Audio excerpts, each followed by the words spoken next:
उत्तर प्रदेश में योगी आदित्यनाथ जी की सरकार उस कहावत को चरितार्थ करने में लगी हुई है कि जबरा मारे रोए न दे।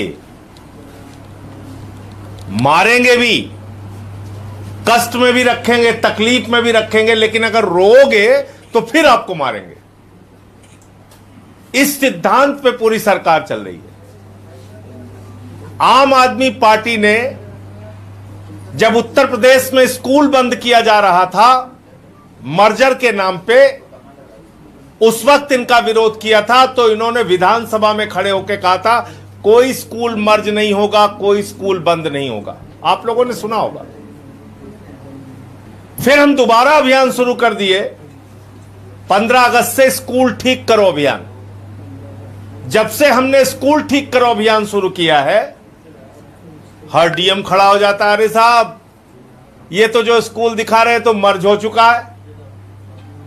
अरे भाई, जब योगी आदित्यनाथ ने विधानसभा में कह दिया, योगी आदित्यनाथ जी के शिक्षा मंत्री ने कह दिया विधानसभा के अंदर कि कोई स्कूल उत्तर प्रदेश में नहीं बंद होगा, तो फिर आप मर्जर कैसे कर रहे हैं? इसका मतलब आपने विधानसभा में उत्तर प्रदेश के सबसे बड़े सदन में आपने झूठ बोला, क्योंकि वहां तो कहा आपने कोई स्कूल बंद नहीं होगा। फिर आपने अब आप नया नाटक शुरू कर दिए हैं, कह रहे हैं नहीं हमने तो ये स्कूल मर्ज कर दिया था। मर्ज कर दिया था तो नया पता क्या है उसको बताने के लिए तैयार नहीं। भाई, जिस स्कूल को उठा के कहीं मर्ज किया तो यूडाइस पे उसको ऑपरेशनल उसी जगह पे क्यों दिखा रहे हो? दिखा दो कि ये स्कूल मर्ज हो चुका है दूसरी जगह, क्योंकि जब आप मर्ज दिखाएंगे तो सारी विपक्ष की पार्टियां पूछेंगी कि भैया विधानसभा में मुख्यमंत्री जी आपने तो कहा था कोई स्कूल मर्ज नहीं होगा, कोई स्कूल बंद नहीं होगा। अब आप ये मर्जर कैसे दिखा रहे हैं? तो यूडाइस पे आप स्कूलों को चला रहे हैं। और वैसे भी जो स्कूल आपने मर्ज नहीं किया, बंद नहीं किया, उन स्कूलों को भी आपने बदहाल रखा हुआ है।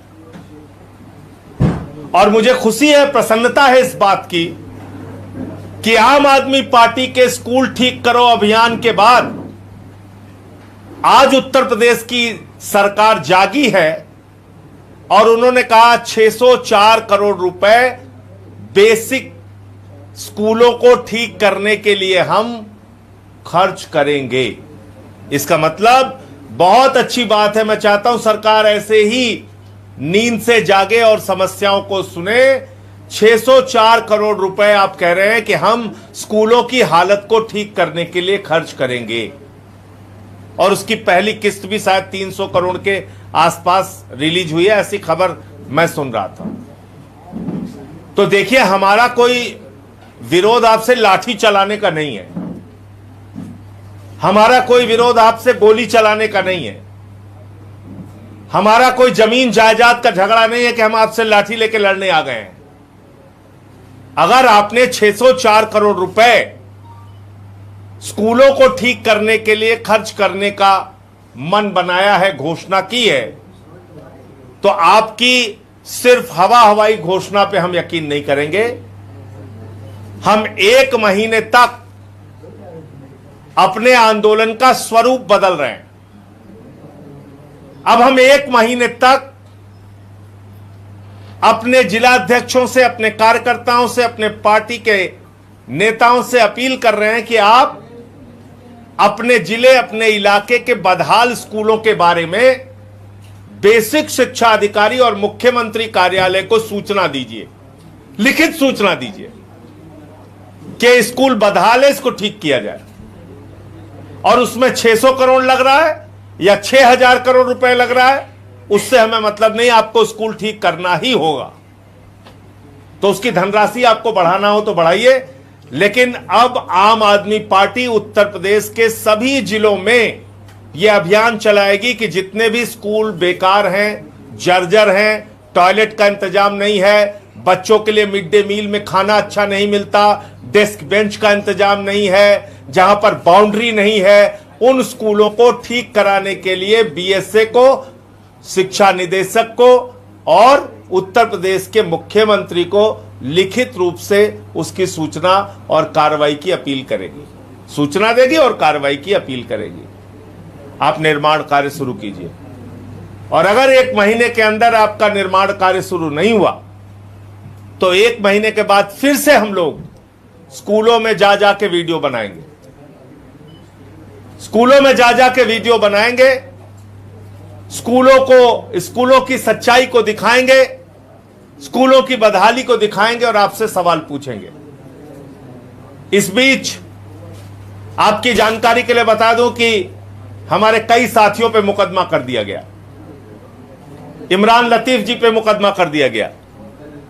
इमरान लतीफ पे जिस वीडियो को बनाने के अपराध में मुकदमा किया गया है, पहली बात तो वो वीडियो उन्होंने तब बनाया था जब स्कूल की छुट्टी हो चुकी थी। स्कूल की छुट्टी होने के बाद उन्होंने ये वीडियो बनाया था। जैसा कि आप जानते हैं, मैंने कहा और इनके ऊपर एफआईआर कर दी गई के अंदर नफरत की राजनीति करने वाले नेता, और वहां पे कोई मौजूद नहीं था। स्कूल की जर्जर हालत को इन्होंने दिखाया। दूसरा, हमारे साथी मुकेश सिंह, जो बनारस के पूर्व जिला अध्यक्ष हैं, हमारे प्रदेश के प्रवक्ता हैं, उनके ऊपर एफआईआर दर्ज कर दी गई। और एफआईआर क्या कह रहे हैं? कह रहे हैं वीडियो भ्रामक है। यह है उस विद्यालय की डिटेल जो यूडैश पे मौजूद है। इस विद्यालय को आप ऑपरेशनल दिखा रहे हैं, चला हुआ दिखा रहे हैं, और जब बिल्डिंग का स्टेटस इसमें खोजा जा रहा है कि इस विद्यालय के बिल्डिंग का स्टेटस क्या है, तो इसमें कहीं नहीं लिखा हुआ है कि शिफ्टेड। आज डीएम वाराणसी कह रहे हैं स्कूल शिफ्ट हो गया, स्कूल शिफ्टेड हो गया। तो बिल्डिंग स्टेटस में दिखाइए शिफ्ट हो गया। आपने पते में तो कहीं दिखाया नहीं शिफ्ट हो गया। तो आपने मुकेश सिंह पे, जो हमारे प्रदेश के प्रवक्ता हैं, उन पे एफआईआर कर ली। तो आम आदमी पार्टी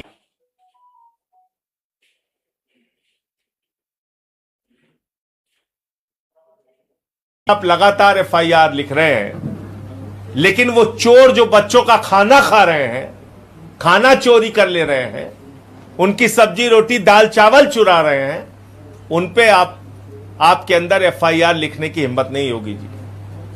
अपने दोषी अधिकारियों पे कार्रवाई करने की हिम्मत आपके ऊपर नहीं है। हमारे ऊपर तो आप एफआईआर लिख ले रहे हैं। जिन लोगों ने बिल्डिंग की हालत को जर्जर किया, छत नहीं है, बाउंड्री नहीं है, टॉयलेट का इंतजाम बच्चियों के लिए नहीं है, स्कूल में बिजली का कनेक्शन नहीं है, पंखे का इंतजाम नहीं है, बैठने का इंतजाम नहीं है, कीचड़ है, रास्ते ठीक नहीं है, जानवरों की तरह खाना मिलता है, उनके ऊपर एफआईआर करने की हिम्मत आपकी नहीं है। हमारे कार्यकर्ताओं पे आप एफआईआर करेंगे। तो इसलिए, क्योंकि इसमें केंद्र सरकार के द्वारा सरकार को फंड दिया जाता है, राज्य सरकारों को, और हजारों करोड़ रुपए समग्र शिक्षा अभियान के नाम पर केंद्र की मोदी सरकार ने राज्य सरकारों को दिया है। और आपको जान के हैरान रुपए में से राज्य सरकारों ने मात्र 32,000 करोड़ रुपए इस्तेमाल किया, 30,000 करोड़ रुपए इस्तेमाल ही नहीं किया। 30,000 करोड़ रुपए वापस चला गया। अरे भैया, अनपढ़ रहेंगे, विद्यालय टूटा रहेगा, बच्चे सड़ा खाना खाएंगे, तभी तो प्राइवेट वालों में जाएंगे, तभी तो आरएसएस के विद्यालयों में जाके पढ़ेंगे ना, तभी तो वहां एडमिशन बढ़ेगा, पैसे की कमाई बढ़ेगी। तो इसलिए 30,000 करोड़ रुपए वापस कर दिया गया। तो मैं, क्योंकि केंद्र सरकार का बजट आता है, इसलिए पार्लियामेंट को इसमें हस्तक्षेप करने का पूरा अधिकार है। देश की संसद की संसदीय समितियों को हस्तक्षेप करने का पूरा अधिकार है। तो मैंने इस संबंध में संसद की याचिका समिति को पूरे उत्तर प्रदेश में स्कूलों की बदहाली के संबंध में, बच्चों को जो खाना सड़ा हुआ दिया जाता है उसके संबंध में, हरदोई के डीएम और कई जिलों के बीएसए और डीएम जिन्होंने अपने पद का दुरुपयोग करते हुए सच्चाई दिखाने वालों पर एफआईआर दर्ज की, उनके संबंध में एक विस्तृत शिकायत की है और साथ ही साथ उत्तर प्रदेश के स्कूलों की हालत क्या है ये हमने इसमें एक एक करके लिखा है, एक एक करके लिखा है और मांग की है याचिका समिति से कि इस पूरे मामले की जांच कराई जाए संसद की जो कमेटी है उसके द्वारा और यहाँ के अधिकारियों को बुला के कि केंद्र सरकार के पैसे का इस्तेमाल कहाँ कितना किया, कितनी गड़बड़ी की, कितना घोटाला किया और जो घोटाला किया हो तो उस पर कार्रवाई के लिए काम ये याचिका समिति करे। इसके अलावा समग्र शिक्षा अभियान में ये बताया गया है कि हम जिस महान उत्तर प्रदेश में रहते हैं, हम जिस महान उत्तर प्रदेश के नागरिक हैं, जहां पर हमारे प्रधानमंत्री हमारे नौजवानों को गोबर से रोजगार देने के लिए एक महत्वाकांक्षी योजना लाने की बात करते हैं, जिस प्रदेश में गांव-गांव में कब्रिस्तान के बदले शमशान बनाने के लिए हमारे प्रधानमंत्री का ड्रीम प्रोजेक्ट है कि लोग यूपी वाले मरते रहें और इनके लिए हम गांव-गांव में शमशान बनाते रहें, पढ़ाई लिखाई रोजगार जाए चूल्हे भार में। उस प्रदेश में जहां पर खाने के लिए बच्चों को मिड डे मील में नमक रोटी मिल रही है, हमारे ऊपर तो बहुत गुस्सा कर रहे हैं योगी जी, आपकी सरकार पे कौन गुस्सा करेगा जरा बताइए।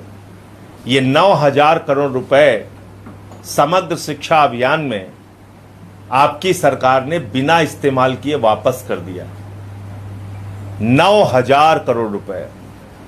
आज हमारे अभियान के बाद आपको 604 करोड़ रुपए रिलीज करना पड़ रहा है। आप अगर ये 9,000 करोड़ रुपए उत्तर प्रदेश के बच्चों के शिक्षा को बेहतर करने के लिए खाली इस्तेमाल कर दिए होते तो आज हमें टूटी हुई बाउंड्रियां दिखाने की जरूरत नहीं पड़ती, ये सड़े हुए खाने दिखाने की जरूरत नहीं पड़ती, ये कीचड़ की सड़कें दिखाने की और बदहाल टॉयलेट दिखाने की जरूरत नहीं पड़ती। तो गुनाह करें आप, गलती करें आप, गलती करें आपके अधिकारी, चोरी बेईमानी करें आपके अधिकारी और उसकी सजा भुगते हमारे बच्चे, और उसके साथ साथ आपकी तानाशाही का आलम यह है कि आप एफआईआर भी करेंगे। तो ये पूरा विषय आपके सामने मुझे रखना था। नंबर 1, संसद की याचिका समिति के सामने मैंने पूरे उत्तर प्रदेश के स्कूलों की बदहाली के संबंध में शिकायत की है और कार्रवाई की मांग की है। नंबर 2, जो एफआईआर हमारे साथियों पर हुई है उनकी कानूनी भी लड़ाई लड़ेंगे और उन जनपदों में जो भ्रष्टाचार हुआ है उस पर एफआईआर दर्ज कराने के लिए मैं अपनी ओर से प्रार्थना पत्र दूंगा कि एफआईआर उन चोरों, बेईमानों, भ्रष्टाचारियों पे किया जाए जिन्होंने स्कूल की ये हालत बनाई है। नंबर 3, आपको मैंने बताया कि किस तरह से अंडर यूटिलाइज्ड है फंड, जो फंड केंद्र सरकार के द्वारा भी मिला उसको इस्तेमाल नहीं किया गया स्कूलों के विकास के लिए। नंबर 4, अब हमारा अभियान 1 महीने तक उसका स्वरूप बदल के हम स्कूलों की शिकायत डीएसए, शिक्षा निदेशक और मुख्यमंत्री कार्यालय से करेंगे और 1 माह का समय दे रहे हैं कि टेंडर करके उन स्कूलों को, जो भी आपका प्रोसेस होता है, उन स्कूलों की दशा ठीक करने का काम कीजिए। वहाँ के मिड डे मील की व्यवस्था से लेके जो भी वहाँ इंफ्रास्ट्रक्चर में गड़बड़ी है उसको सही करने का काम कीजिए। मुझे इतनी बात कहनी थी। आपका प्रश्न कोई हो तो पूछ सकते।